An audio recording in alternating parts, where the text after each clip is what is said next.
حضرت علی کے بارے میں اللہ کے نبی نے فرمایا من کنت مولاہ فعلی مولاہ، جس کا میں مولا ہوں علی اس کا مولا ہے۔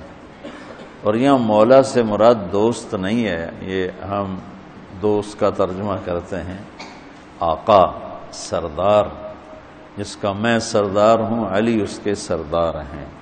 اس کے پیچھے ایک کافی پس منظر میں بہت سی چیزیں ہیں، ان کی صفائی کرنے کے لیے میرے نبی نے غدیر خم پر یہ حدیث بیان فرمائی خطبے میں کہ جس کا میں مولا ہوں اس کا علی مولا ہے۔ تو یہ چند دن پہلے مجھے خیال آیا کہ ہمیں حضرت علی نہیں کہنا چاہیے، ہمیں مولا علی کہنا چاہیے، کہ میرے نبی ہمیں ان کو ہمارا مولا بنا کے گئے ہیں۔ ہم سمجھتے ہیں صرف یہ شیعہ کہتے ہیں مولا علی، وہ صحیح کہتے ہیں، من کنت مولاہ فعلی مولاہ۔ آپ سب کے چہروں پہ میں حیرانی دیکھ رہا ہوں، حالانکہ میں آپ کو صحیح حدیث پیش کر رہا ہوں، من کنت مولاہ فعلی مولاہ، جس کا میں مولا ہوں علی اس کا مولا ہے۔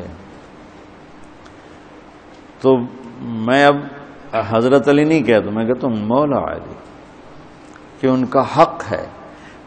جیسے ہر صحابی کی بعض خصوصیات ہیں جو دوسرے میں نہیں۔ آپ نے ابو بکر سب سے بڑی ہستی ہیں صحابہ میں، ان کو نہیں، آپ نے کہا کہ تو جنت میں میرے آگے آگے چلتا ہے۔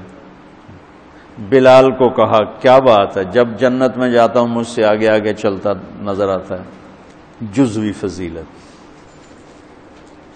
سارے لوگ پیدل چلیں گے میں براق پہ چلوں گا، میرے نبی نے فرمایا، اور بلال میرے آگے سرخ اونٹنی پہ بیٹھ کے چلے گا، یہ جزوی فضیلت۔ جنت میں جانے لگوں گا تو جنت کی سواری کی لگام ایسے نیچے گرے گی۔ نیچے گرنے کا مطلب ہے کوئی ڈرائیور آئے گا، کوچوان آئے گا جو چلائے گا، تو بلال حبشی کو یہ رسی پکڑائی جائے گی۔ تو اس طرح یہ جزوی فضائل کسی کے کسی طرح، کسی کے کسی طرح ہیں۔ تو مجھے خیال ہے کہ ہم اہل البیت کے حق میں بڑی کوتاہی کرتے ہیں، بہت کوتاہی کرتے ہیں۔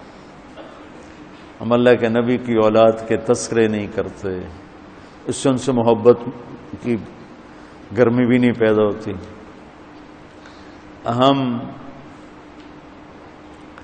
تم میری اولاد کی برائیاں میرے سامنے شروع کر دو تو تم مجھے اچھے لگو گے، اور میرے سامنے آ کر میری اولاد کی تم تعریف شروع کر دو، چاہے مجھے پتہ بھی ہو جھوٹی تعریف کرنا، تو بھی میرا دل خوش ہو جائے گا۔ تو ہم نے نا اللہ کے نبی کے گھرانے کے بارے میں بہت کوتاہی کی ہے، بہت کوتاہی کی۔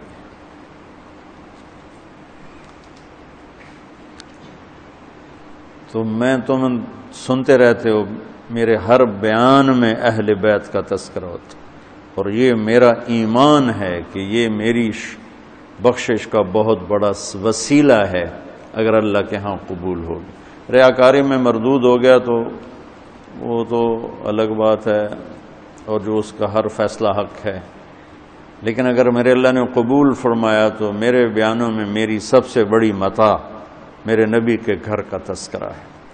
میں اس سے اندر کی محبت سے بھر کے کرتا ہوں،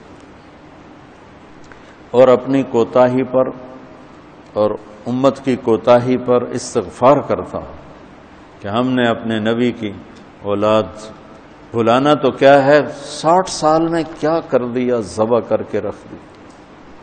مجھے حیرت ہوتی ہے کہ نبی کا نواسہ ہو اور ادھر سارے نامراد سور قسم کے انسان ہوں، اور پھر ان کے پیچھے لگ کے نبی کے نواسے کو ذبح کر دیا جائے، کچھ سمجھ میں نہیں آتی۔ شاید اللہ ان کے عالی شان مقام طے کر چکا تھا۔ جب وہ سب ساتھیوں نے کہا نا کہ اب واپس چلیں، وہاں ابن زیاد آ چکا ہے، واپس چلیں، تو فرمایا کہ نہیں مجھے جانا ہے۔ ان کا تم موت دیکھ رہے ہو، کیوں جا رہے ہو؟ کہا مجھے میرے اللہ کے نبی خواب میں ملے ہیں انہوں نے مجھے کچھ بات فرمائی ہے، لہذا مجھے جانا ہی جانا ہے۔ دین کی بات پھیلانا صدقہ جاریہ ہے۔ ثواب کی نیت سے ویڈیو کو شیئر ضرور کیجیے۔ جزاک اللہ۔